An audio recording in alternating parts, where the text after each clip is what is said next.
علم ایک لازوال دولت ہے، اللہ تبارک و تعالی جل مجدہ کریم جس کو عطا فرماتا ہے۔ حضرت امام شافعی علیہ رحمہ کی عمر 10 سال ہے۔ آپ کا نام ادریس ہے، آپ کا نام ادریس ہے، عمر 10 سال ہے۔ خلیفہ عباسی اور اس کی بیوی کے درمیان تلخ کلامی ہوئی۔ بیوی نے خلیفہ عباسی کو کہا کہ تم جہنمی ہو۔ اس نے کہا کہ اگر میں جہنمی ہوں تو تجھے 3 طلاقیں ہیں۔ کیا ہے؟ 3 طلاقیں ہیں۔ بغداد کے اندر شور مچ گیا، خلیفہ عباسی کی بیوی طلاق ہو گئی ہے۔ بڑے بڑے محدثین کو اکٹھا کیا گیا، علماء کو جمع کیا گیا تاکہ اس مسئلے کا حل نکالے۔ کسی کے پاس اس مسئلے کا حل ہے ہی نہیں۔ غیب کی خبریں بتانے والے رسول صلی اللہ تعالی علیہ وآلہ وسلم اس دنیا سے جا چکے ہیں، جنہوں نے فرمایا تھا عشرہ اور مبشرہ 10 صحابہ کے لیے جنت کی بشارت دی تھی۔ ابو بکر فی الجنہ، عمر فی الجنہ، عثمان فی الجنہ، علی فی الجنہ، طلحہ اور زبیر فی الجنہ۔ 10 صحابہ کے لیے جنت کی بشارت دی تھی کہ یہ میرے 10 صحابہ کیا ہیں؟ جنتی ہیں۔ کیوں دی تھی؟ صحابہ تو سارے جنتی ہیں، 10 صحابہ کے متعلق اس لیے کہ اسی محفل پاک کے اندر صرف بیٹھے ہی 10 صحابہ تھے جن کے متعلق حضور علیہ الصلوۃ والسلام نے ارشاد فرمایا کہ میرے یہ 10 صحابہ کیا ہیں؟ جنتی ہیں۔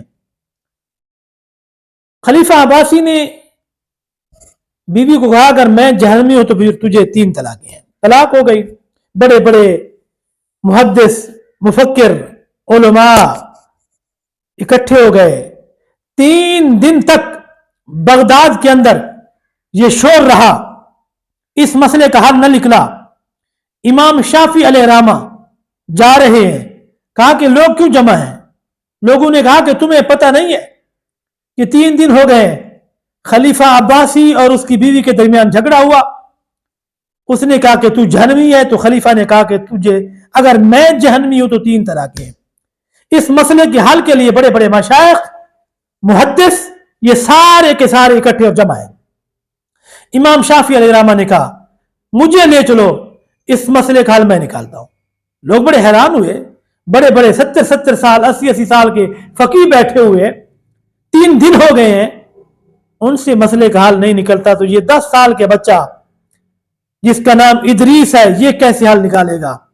آپ وہاں پہنچے، خلیفہ کو کہا اے خلیفہ تیرے مسئلے کا حل میرے پاس موجود ہے، لہذا تم اپنی مسند کو، اپنے اس تخت کو چھوڑو اور نیچے اترو، اور جو میں سوال کروں اللہ کو، اللہ کے رسول صلی اللہ تعالی علیہ وآلہ وسلم کو گواہ بنا کر سچی بات کرنا، جھوٹی بات بالکل نہ کرنا۔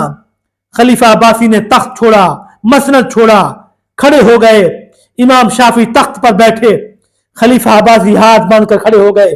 حضرت امام شافعی علیہ رحمہ نے پوچھا اے خلیفہ تیری زندگی کے اندر کوئی ایسا وقت آیا ہے جو تو گناہ کرنے پر قادر ہو، گناہ کرنے پر پوری طاقت رکھتا ہو، اللہ کا ڈر تیرے دل کے اندر، اللہ کا خوف تیرے دل کے اندر آ گیا ہو، تو نے وہ گناہ ترک کر دیا ہو؟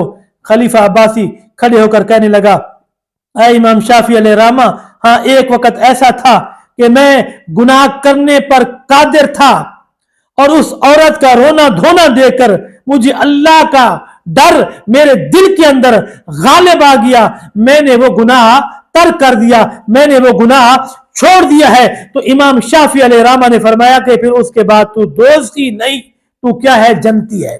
مفسرین، بڑے بڑے فقیہ جو بیٹھے ہوئے تھے، کہا کہ بیٹا یہ بتاؤ اس کی کوئی دلیل ہے تمہارے پاس جنتی ہونے کی؟ کس طرح اس کو جنتی قرار دے رہے ہو؟ تو امام شافعی علیہ رحمہ نے محدثین، فقیہ، مشائخ کے سامنے ایک ہی قرآن پاک کی آیت پڑھی، کہا کہ وَلِمَنْ خَافَ مَقَامَ رَبِّهِ جَنَّتَانِ،